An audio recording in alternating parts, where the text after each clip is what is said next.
Even in a country used to paying absurd prices for everything from houses to a pint of beer, it was still a pretty eye-watering figure. After initially being projected to cost under £40 billion in 2012, Britain's second high-speed rail project, HS2, was recently calculated to be facing a price tag closer to £100 billion. Sorry, I couldn't help myself. Just the first phase alone, the 134 miles connecting London and Birmingham, is in danger of becoming one of the most expensive railways ever built. For supporters of the project, it was always intended to pay for itself. By connecting not just the capital and Birmingham, but also major cities in the north, High Speed 2 would integrate England's regions like never before, all while easing capacity on pre-existing rail lines. But then the government went and announced on October the 4th that the entire northern part was going to be scrapped. In a puff. In a puff. All rationale for HS2 vanished, leaving the UK with a multi-billion-pound bill just to slightly reduce travel time between London and Birmingham. So, how did this happen? How did the building of Britain's high-speed rail network spiral into such a nightmare? Well, today we're going to discuss the corpse of the HS2 dream and ask how Britain got so shamefully bad at building infrastructure.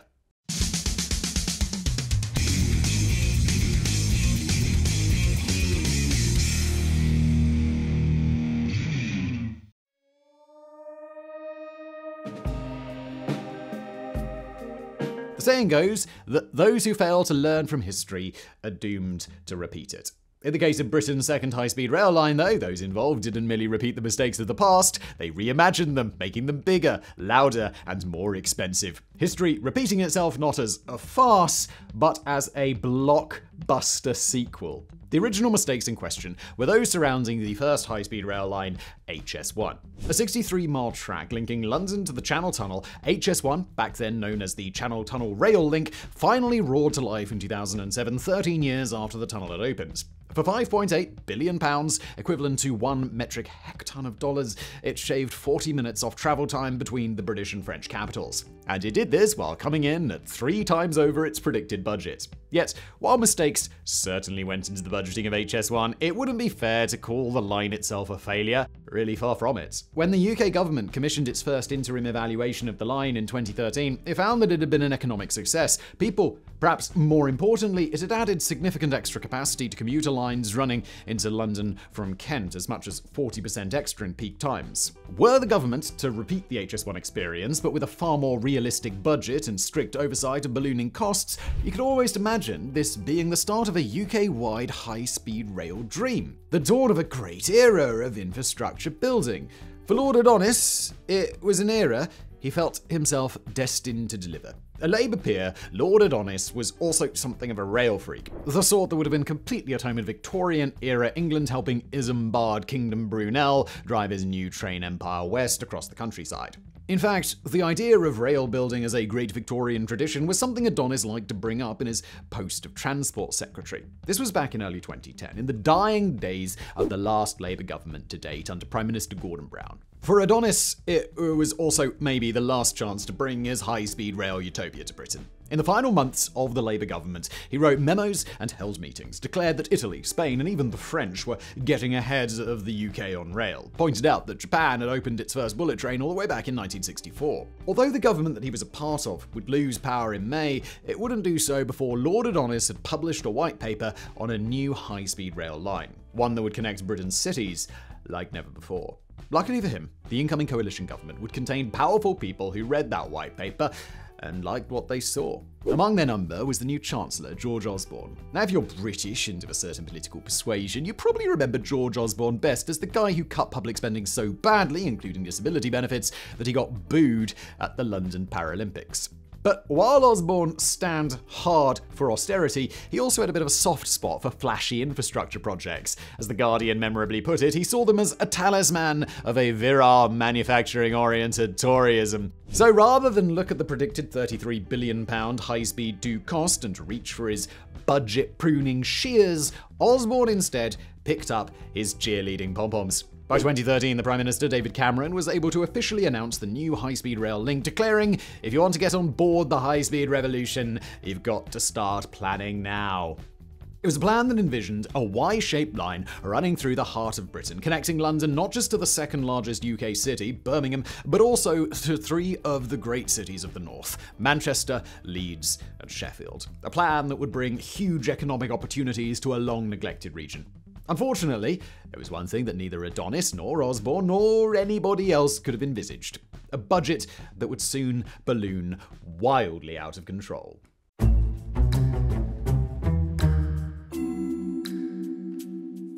Among British policymakers, there are basically 2 viewpoints as to the cause of the HS2 debacle. 1, that spiraling costs and government incompetence made the project unfeasible, and 2, that it was just doomed from the beginning. Those in the latter camp will point to stuff like recent estimates from the pro-growth campaign group Britain Remade that shows even High Speed 2's original budget would have been staggeringly expensive, twice the price on a per-kilometre track basis than Italy's Bari to Naples link. To which the first camp might respond that it would have still been worth it. For roughly £33 billion of outlay, government analysis predicted over £100 billion in long-term benefits. It was only when the cost started to inflate to astronomical levels that the project just stopped making financial sense. As is often the case with expensive infrastructure, the journey from expensive but worth it to simply expensive was gradual. Less a bullet train of wastage and more just a trundling locomotive. With the budget first revised in 2015, a year before work began, it was up to £55 billion. A big jump, but still well below the expected benefits. Even the 2019 revision to £71 billion still wasn't a death blow, despite working out to over £2,000 per UK household. No. It was only with a reported budget jump to over £100 billion following the pandemic that HS2 became politically untenable. In October 2023, Prime Minister Rishi Sunak pulled the plug on all but the connection between London and Birmingham, a 134-mile journey optimistically referred to as Phase 1. By that time, even this extremely truncated version of HS2 was set to cost £53 billion.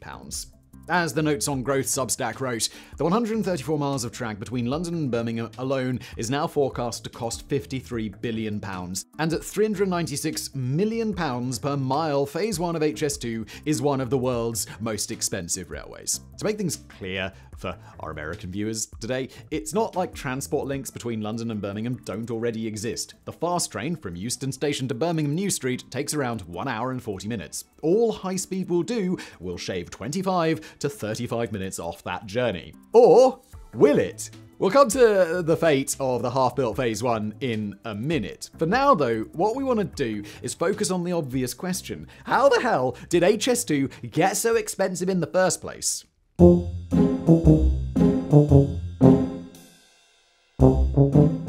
Alright, so the first thing to note about HS2's inflated price tag is that some of the cost isn't unique to the project. Rather, it's just how Britain builds things. For example, Notes on Growth writer Sam Dumitru has pointed to the insane costs associated with planning applications in the UK. Something that you could see in the proposed London Thames crossing, which recently spent £267 million just on planning paperwork. The second thing to note is that some of the crazy HS2 budget is absolutely the result of specific factors surrounding the rail line, factors such as political interference. Between London and Birmingham lies the sort of genteel English landscape that people who've never visited the UK believe the whole country looks like. A green swath of rolling hills, country lanes, and posh blokes wearing tweed. Unfortunately, it turns out that the sort of people who live in this landscape hate the idea of London politicians plonking a fancy new train line right in the middle of it. Double unfortunately, most of them are represented by Conservative MPs, in other words, members of the ruling party. As a result of lobbying by these MPs, the government agreed to repeatedly divert HS2 underground through tunnels. 13 unplanned kilometres of tunnels were added to the Chiltern Hills alone. While some countries, like Japan, can do tunnelling at a reasonable cost, the UK is not among that group. Sending HS2 underground sent costs shooting up, especially as more and more extras kept being added on. Take the ventilation shafts. If you send a train through a long tunnel, you're going to need to build ventilation shafts for that tunnel that will emerge above ground. In the Chiltern Hills, though, MPs lobbied to have those ventilation shafts disguised as farmyard barns in keeping with the picturesque surroundings. This alone added £3 million to the project. Now, £3 million on such an expensive piece of infrastructure is barely a rounding error. Yet the Chiltern Hills ventilation shafts were only one such sop to local MPs. Up in the Colne Valley Lakes, the local council forced the support beams on a 3.4-kilometre viaduct to be redesigned to look like stones being skimmed across the water. The more tunnels and unnecessary features were added on, the more a few million here and there started to add up. Sort of like how you can take a spontaneous weekend away somewhere once or twice a year without ruining your budget, but if you do it every weekend, you're going to wind up destitute. Not that Chiltern Hills NIMBYs were the only ones driving costs up. There was also the wasteful HS2 management. The Guardian did a recent article excoriating the government for the sheer bloat among the project's workforce, which one interviewee characterized as this white-collar army out of proportion to what you see anywhere else in Europe. Among them were 40 employees paid more than £150,000 a year and chief executives with higher salaries than any other public official in Britain. Worse, adding all these high-paid consultants didn't seem to streamline the process. Instead, it merely added cascading layers of bureaucracy in which no one knew who was in charge, simple things required the sign-off of multiple people, and time was endlessly wasted over trivial issues. In the end, all this clearly added up to too much. In July of 2023, the government's own infrastructure watchdog branded HS2 as unachievable, saying it could not be delivered in its current form. It was in the wake of this that Rishi Sunak axed the western part of the northern leg to Manchester, 2 years after Boris Johnson axed the eastern leg to Leeds and Sheffield. The current hope is that by ditching the northern legs, HS2 can at least claw back some money, that a £53 billion London to Birmingham service will pay off quicker than a £100 billion service that continues to the north. Sadly for Sunak, that hope may be based on some rather faulty logic. Because as we're about to see, there are plenty of problems with even this much reduced railway dream.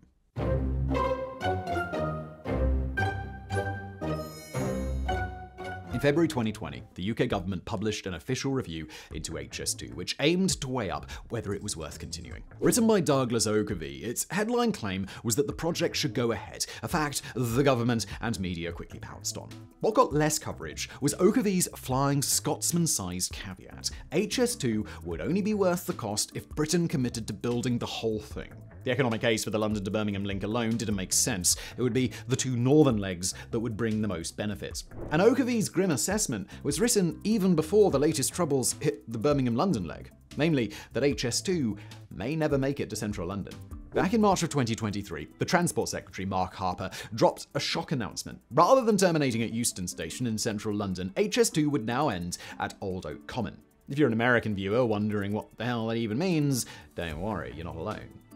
Few living in London had previously heard of Old Oak Common, and with good reason. It's over 6 miles outside of the city, right in the suburbs. That means that, as of the time of recording, the plan is for HS2 to drop passengers there where they'll board local services to commute onwards into the city centre.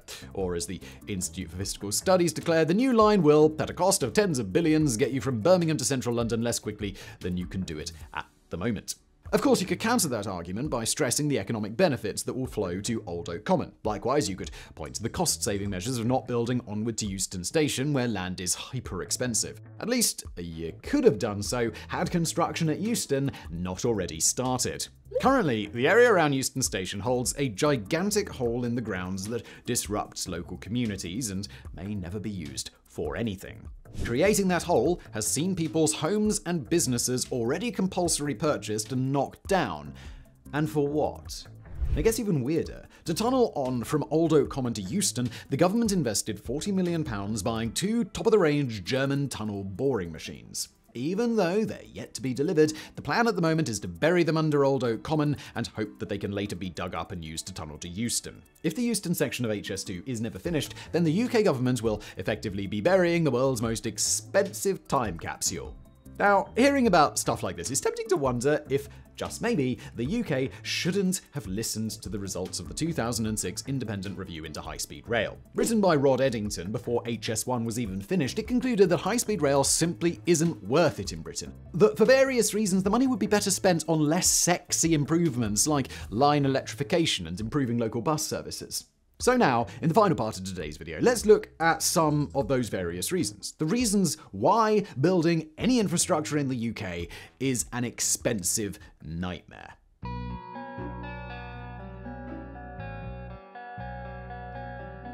Now, If you're British and you want to feel sad about the state of national infrastructure, you could do worse than read the long blog post Notes on Growth released covering the cost of building almost anything in the UK. Titled simply, "Britain's infrastructure is too expensive," it compared the expense of investing in any form of new transport against similar costs in other rich Western countries.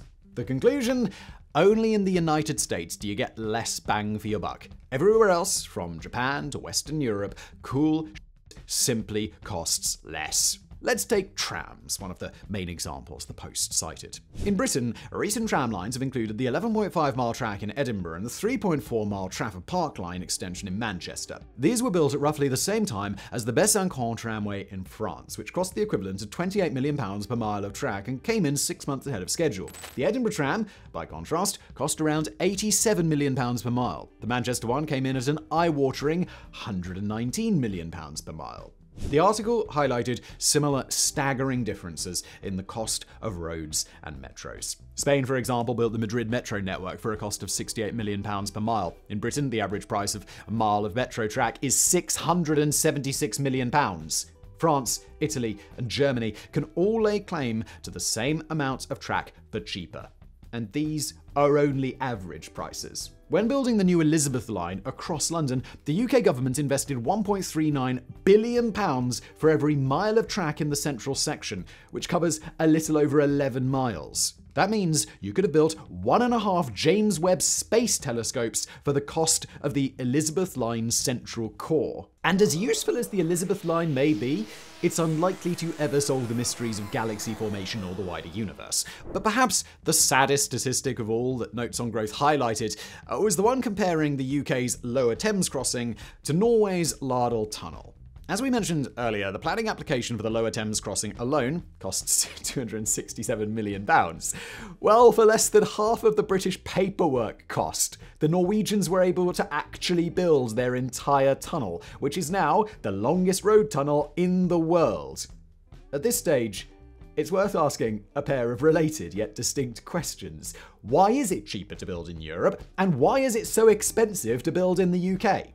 In the case of European infrastructure, the relative cheapness seems to come from a combination of standardization and speed. Rather than do anything fancy, French and Spanish politicians seem to prefer just getting it done in as simple way as possible. That also might include hiring teams to work around the clock rather than letting construction sites go quiet overnight. There's also the fact that other nations tend to follow up one infrastructure project with another. France has built over 20 tram stations in the last quarter century, for example. Since 2005, Italy has been on a roll constructing high-speed rail. That means expertise can be kept and built upon, allowing for faster construction. As Politico notes, the UK, now only building its second ever high-speed track, has little of this in-house expertise. As the question of why the UK is so expensive, well, there are multiple potential answers. One, as we illustrated earlier, is NIMBYism, the sort of local pressure that allows people in the Chilterns to force the government into paying for an extra 13 kilometers of expensive tunneling. This is similar to the US, where the ability to sue to stop projects is so strong in some states that construction costs have ballooned. But there are a host of other reasons too, from planning applications that cost the earth to a tendency of the law to value countryside over progress. Or as the Telegraph listed them, among the explanations given are historic underinvestment in repairs and renovation of aging infrastructure, the higher cost of new schemes, a shortage of engineers which pushes up prices, the cost of land which tends to be more expensive than in other countries, onerous planning laws, overly generous compensation arrangements, and woefully poor procurement and contract management. To which The Guardian added, UK politicians having a magpie-like attraction to shiny, expensive projects. Projects that will look spectacular but ultimately bring less benefit than simply investing that money in local bus upgrades. At the end of all that, then, it's clear that Britain has major issues building infrastructure, issues that Americans might recognize, but which would make the rest of the world snort with laughter. As such, it has now fallen to HS2 to become a symbol of that, a line that was conceived of as a return to the great Victorian construction projects of the past, now reduced to an overpriced London to Birmingham link that won't even make it into central London. Hopefully, this time, politicians will learn the right lessons from the debacle. Hopefully, we're not going to be releasing a near-identical video in 15 years' time covering up the Northern Powerhouse Rail, often referred to as HS3. But we'll just have to wait and see, won't we? If making this video has taught us anything, it's that something badly needs to change in the UK to make infrastructure projects worthwhile. Whether any politicians will have the sense and the balls to make those changes remains to be seen.